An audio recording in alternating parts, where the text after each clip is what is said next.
When Squid Game was released, it quickly became one of the most watched series of all time. Its success wasn't just because of its brutal games or shocking plot twists. It resonated because it felt real. The desperation, the betrayal, the moral dilemmas. It all hit uncomfortably close to home. But have you ever stopped to wonder why the characters acted the way they did? Why someone like Sang-woo could betray a friend? Why Sa-byok was so guarded? Or why Ji-hoon couldn't bring himself to kill even when his life was on the line? The answer lies in psychology, in the way our minds work when we're pushed to the edge.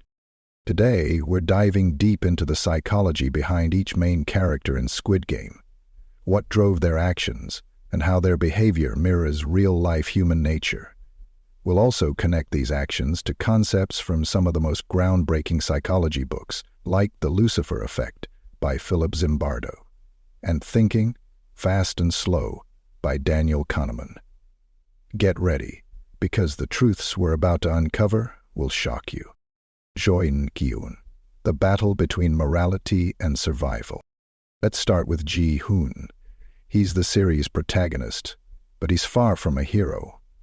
When we first meet him, he's deeply flawed, a gambling addict, a neglectful father, and a man drowning in debt. But Gi-hoon's journey in the games reveals a deeper side of him, one that struggles to hold onto morality, even in the face of death. One of the most defining moments of Ji-hoon's character is during the final game. He has the chance to kill Sang-woo and secure the prize money, but he refuses. Even after everything Sang-woo has done, Ji-hoon chooses empathy over vengeance. Psychologically, this can be explained by Daniel Kahneman's theory of System 1 and System 2 thinking, as outlined in his book Thinking, Fast and Slow.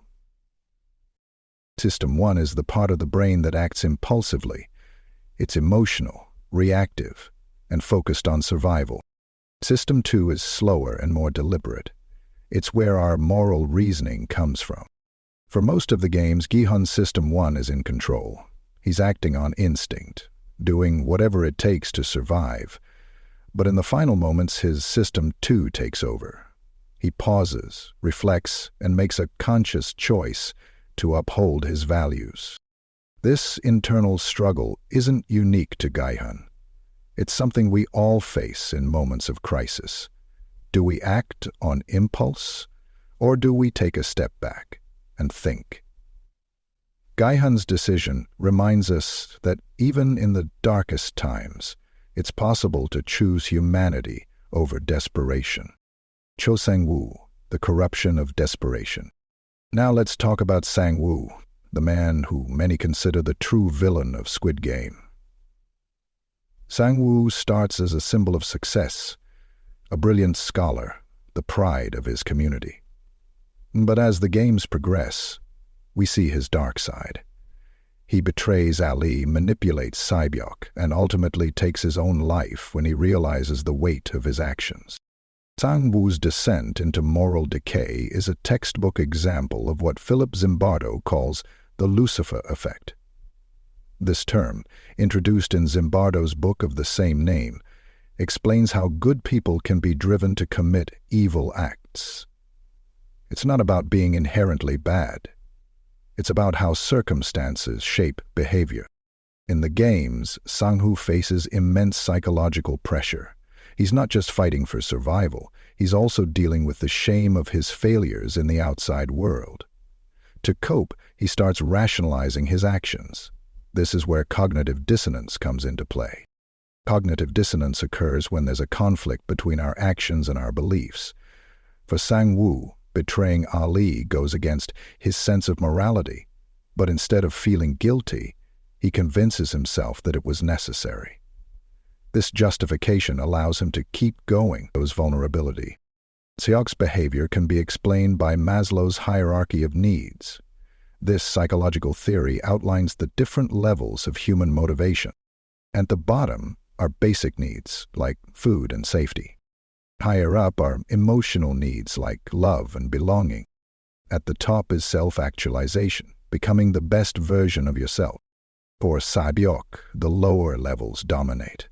Her focus is purely on survival. She doesn't have the luxury of forming deep connections or thinking about personal growth. Every decision she makes is about securing her family's future. Despite her hardened exterior, Sae-byeok has moments of vulnerability. In her final conversation with Gi-hun, she talks about her dreams of a better life. This moment reminds us that even the strongest survivors carry deep scars. Sae-byeok's story is a testament to the resilience of the human spirit. It shows us how far we're willing to go to protect the ones we love. Situations. U Il-nam, the mastermind's detachment. Finally, we have U Il-nam, the elderly player who turns out to be the mastermind. As each character, one thing becomes clear. Squid Game isn't just a fictional story. It's a reflection of real human behavior.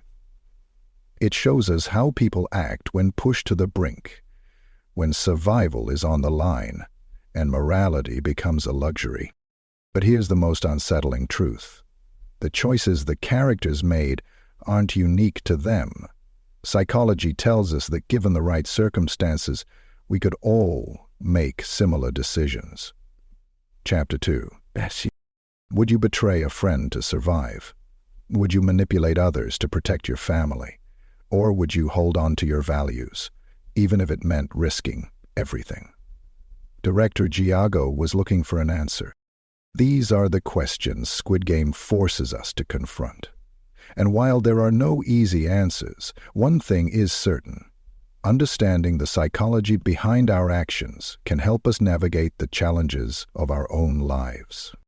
So, what would you do if you were in their shoes? Would you play the game or break it?